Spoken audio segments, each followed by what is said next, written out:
Jim, thank you so much for joining us today. Oh, it's a pleasure being on. All right. Now, the first main topic I'd like to discuss today is one you and I have discussed before, but if you can just give us an update on this, the petrodollar and also China's role in kind of dismantling the dollar. What is your perspective on we just recently saw a couple weeks ago the petro yuan be announced, the oil futures contract denominated in yuan China announced.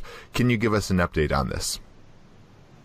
Okay, I don't know if it's an update or a summary, not necessarily incidents in the last week or so, but in the last few months, we've had some extremely important developments, and I can safely say in my own mind that the gold, oil, RMB contracts, there are two of them, in Shanghai, the launch of them together is the most important financial event in a generation.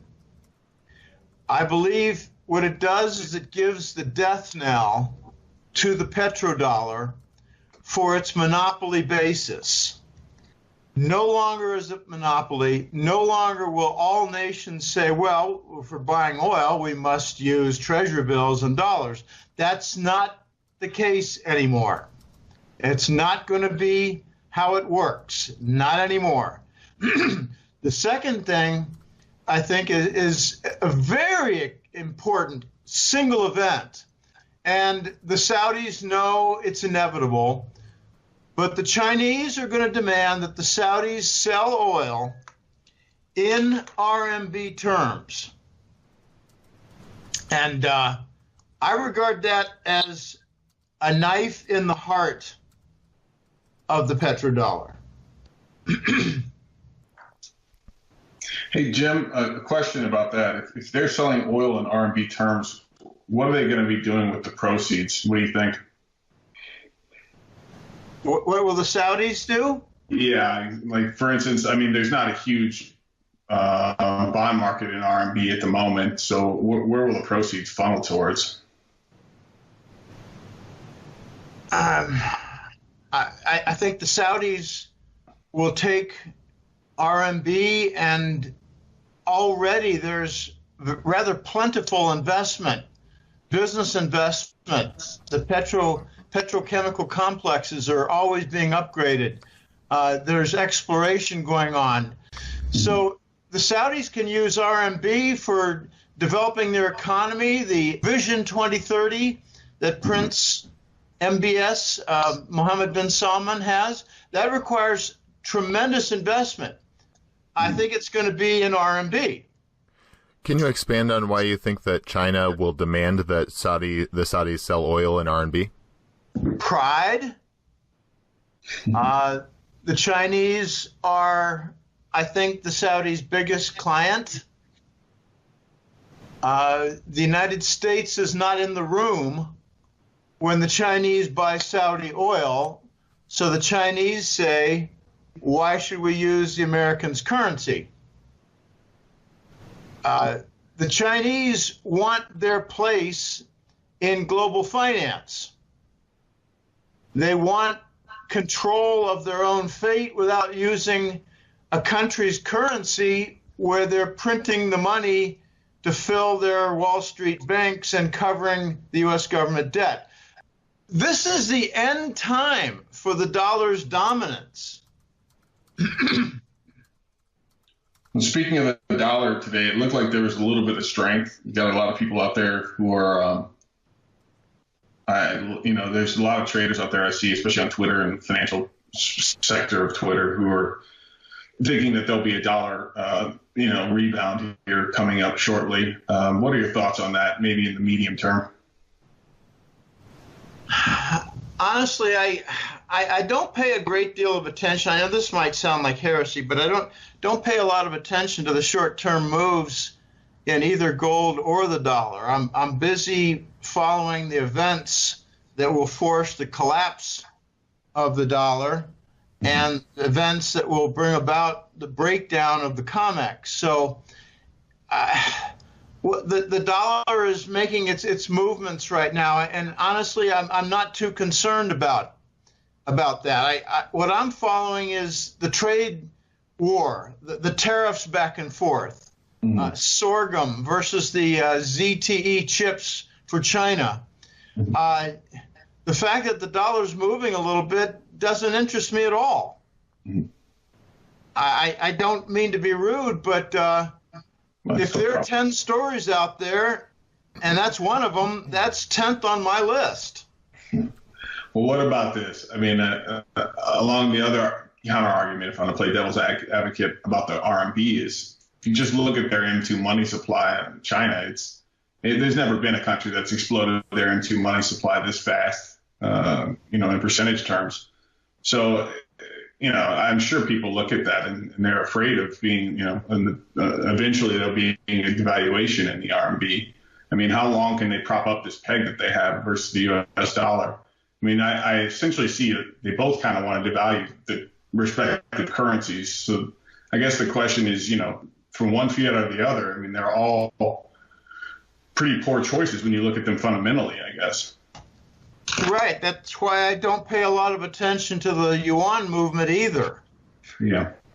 I look at the factors that are going to wreck the U.S. government treasury bond market and the factors that are going to wreck the gold market and the factors that are wrecking the petrodollar. As for the yuan, there's a lot of misconception out there. A lot of people tend to think that the yuan is in trouble, the RMB. How could it be in a lot of trouble when almost all, like 98% of their debt is held internally?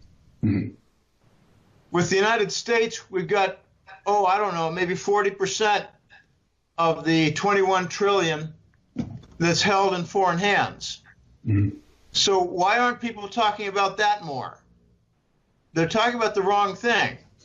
The Chinese might be seeing their currency rise slowly on anticipation of a great deal of volume in the Shanghai oil market. Also in anticipation of maybe a year from now, some form of a connection and linkage between the Chinese currency and gold. Now, I say some linkage. I'm not saying a gold-backed yuan. I'm saying some form of linkage, and it might be the gold trade note. It could be that the yuan will be interchangeable. Short-term yuan bonds might be interchangeable with the gold trade note for a period of time. I call the yuan a caretaker currency for that purpose.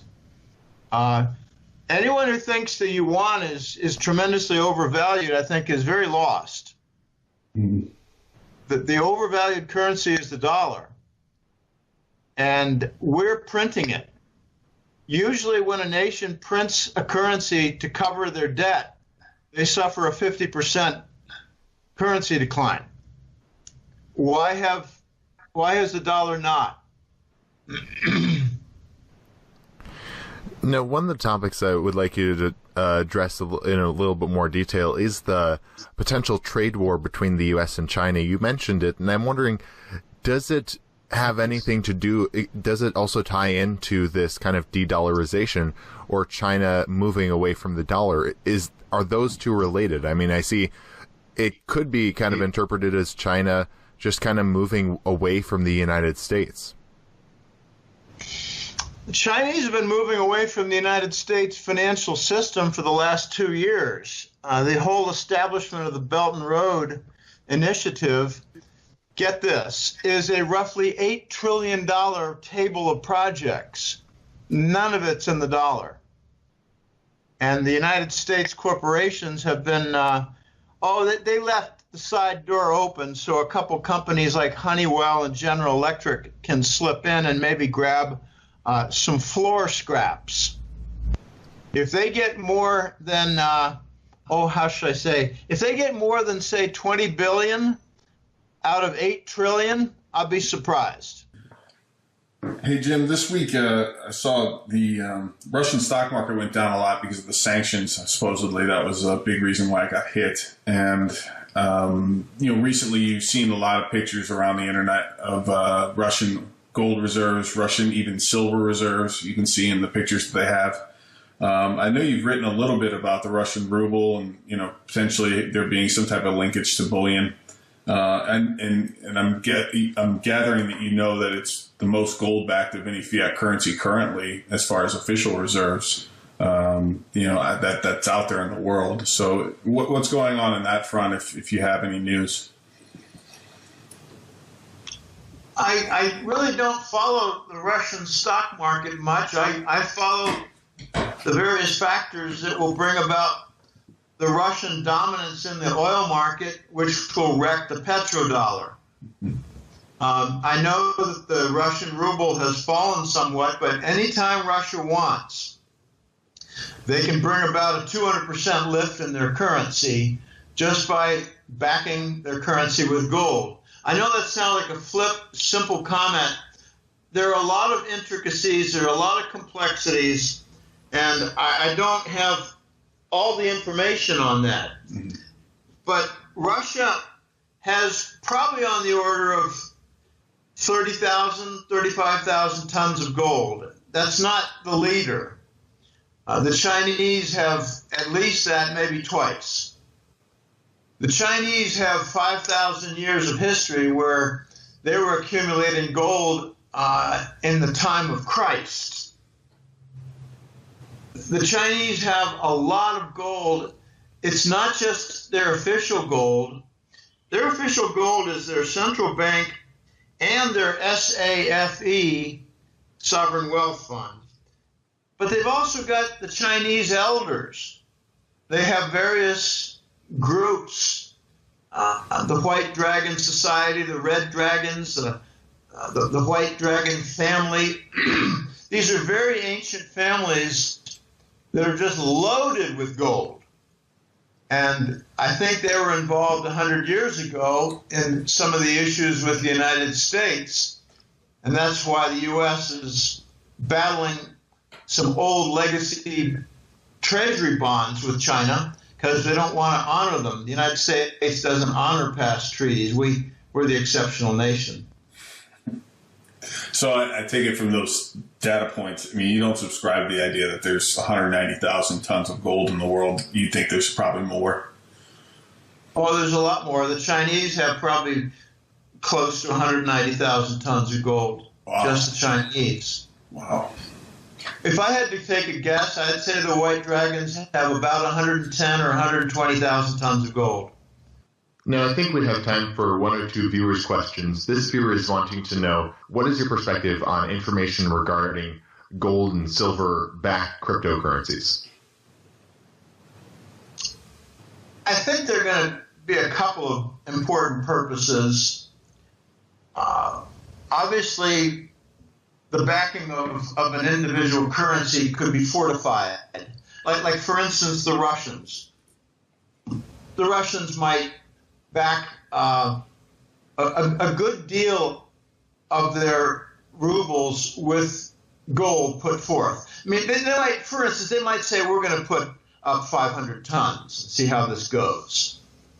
But that brings up some very big questions. Where is it going to be stored? Who's the custodian? And where will financial audits be done? Okay, custodian role and audit role, very big points. I think the Russians would get around that. So I don't mean to sidestep it and defraud that point. I think they will solve that legitimately. But there's another role that I think is coming for the gold-backed cryptos. I don't call them cryptocurrencies. I call them crypto money. That's a term used within my group of colleagues because the crypto money is going to produce a great deal of damage, I think, for the cryptocurrencies. But the cryptocurrencies might still thrive. I think they're just going to take some very serious blows. We might possibly see the crypto money, gold-backed cryptos. We might possibly see that in, for instance, the gold trade note, where China might purchase, a substantial amount of oil and might prefer container vessels to have shipments and payments in gold trade notes paid in cryptos to facilitate all the customs and port facility paperwork, put that on the blockchain. Already we have a South Korean shipping company that's going to be doing that and alleviating some of their procedures and reducing some of their costs. So this is where you're likely to see some crypto activity in shipping. Okay, well, cryptocurrency or crypto money, if gold-backed, might find a real avenue there. I think the Russians are going to be involved in that. They might, for instance, I'm just going to throw this out. If it's not oil and gas that they put a Russian ruble crypto together with, they might do it for agricultural sales. They're becoming quickly the #1 agricultural exporter in the world. Hey, Jim, I just have a question. Let's say, I think a recent interview I heard, you're talking about something personally. I think someone in your family passed and you were inheriting some money. Say you inherited right now $100,000 in cash in U.S. dollars. What would you do with that money? How would you allocate it? Oh my gosh, tough question. I think I would, well, let's assume that I have a very plentiful cash situation, okay? Uh-huh. So I've got that amount of money. I'll think in percentage terms, and I'll assume that it's all to be invested. I think I'd put 60 to 70% of it in silver bars, mm-hmm. the big 1,000-ounce bars. Mm-hmm. I mean, I wouldn't mess around with the 100-year-old Morgan silver dollars. I'd go to the big bullion items, mm-hmm. 10 kilo and 1,000-ounce bars of silver, 60, 70%. 10 or 20% I'd put in gold. Mm-hmm. And as for the rest, I think I'd put it split between the Chinese currency and the Russian currency because they're going gold backed. Mm-hmm. It's just a matter of time. They want the U.S. debt situation to collapse on its own merits before they launch a gold currency in Russia and China. It is that simple. Thank you. All right. Well, Jim, Willie, thank you so much for joining us today. Before we let you go, did you want to share with the viewers any last thoughts you had and where our viewers can find you online? Oh, I think we covered quite a few topics there. I think people need to get wind of the Eurasian trade zone that's coming into view. It's going to be a rather substantial trade zone, and it's going to go completely counter to the George Orwell concept of Eurasia losing out to Oceania. U.S. and Britain are Oceania. They've had their day, and now they've given up their industry, and they're loaded down with debt. Okay. The Eurasian trade zone is going to be the big baby, operated and formed by Russia and China. They've got the Belt and Road Initiative, $8 trillion in projects. Almost none of that will be in the dollar. The Eurasian trade zone is hardly ever mentioned in the U.S. press, but railways are being connected through the old Soviet republics that are heading toward Europe. They're going to be supply lines. They're going to be coal, aluminum, iron ore, a lot of different things. They have to solve certain problems like, uniform track size and gauge, but that's not going to be difficult to overcome if they're going to be building new track. The Eurasian trade zone is going to be an absolute slam against the dollar, and whatever damage is done by Shanghai and the Chinese Arab oil trade, it's not going to be just Saudis. Whatever the Saudis do, like in accepting RMB for Chinese oil sales, so will Kuwait. So will Qatar is already selling energy products to China in RMB. So it's going to be the Arabs lining up with China, and the Chinese are going to have the petrodollar death knell continue to ring with the gold, oil, RMB contracts. These are not items of extreme importance in the U.S. and Western press. People need to really get up to speed on that, and a good way to do that is to sign up for the Hat Trick Letter. I cover it every time, every month without exception. I got something on the Eurasian trade zone. I got something on the petrodollar fading away or being undermined or being surrounded or being attacked. I like the phrase very much that the Chinese contracts are the death knell for the petrodollar, and the Chinese, Arab, in particular Saudi oil sales in RMB is going to be a dagger in the petrodollar's heart. It's going to bring about a lot less in dollar volume in global trade. It's going to bring about a gradual acceleration in non-dollar global trade payments, and as a result, less in the way of bank reserves in U.S. treasuries. There's a reason why these countries are dumping treasuries.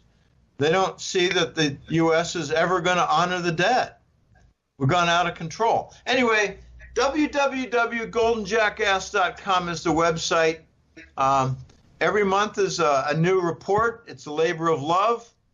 I've been at this now for 169 months, which is probably 50 or 80 more months than I thought it would last. So having a good time, it's difficult work at times. I cannot afford big errors. I will boast and say that of the forecasts that I have out there, at least 80% have come to pass. Some of them are still in progress, like, for instance, Germany flipping east. They've had enough of the Russian sanctions that the United States put on through their Brussels office at the EU Commission. Now, we're seeing the end of the global dominance by the United States, both financially and economically, not to mention militarily. It's going to be exciting, and it's going to be long and drawn out, but kind of like declaring bankruptcy and going into bankruptcy, the insolvency catches up to the firm, and there's damage, and then it happens slowly, and then all of a sudden it happens quickly. That's what I think is going to happen with the petrodollar. We might have a couple of years still with the petrodollar, commanding 70% of oil sales, 80% of oil sales after the Chinese get their act all together with some momentum. But I think it's going to chip away, and then comes the deadly blow where the Russians and Chinese announce their gold-backed currencies. It won't be gold-backed currency per se. It'll be formal trade payment in gold terms with various devices, such as the gold trade note, which will compete with the Treasury bill. This is very exciting. That's why I called the Shanghai futures contracts the biggest financial event in a generation. It's the biggest financial event since the United States broke the Bretton Woods gold standard in '71, and the biggest event since '73 when the petrodollar was established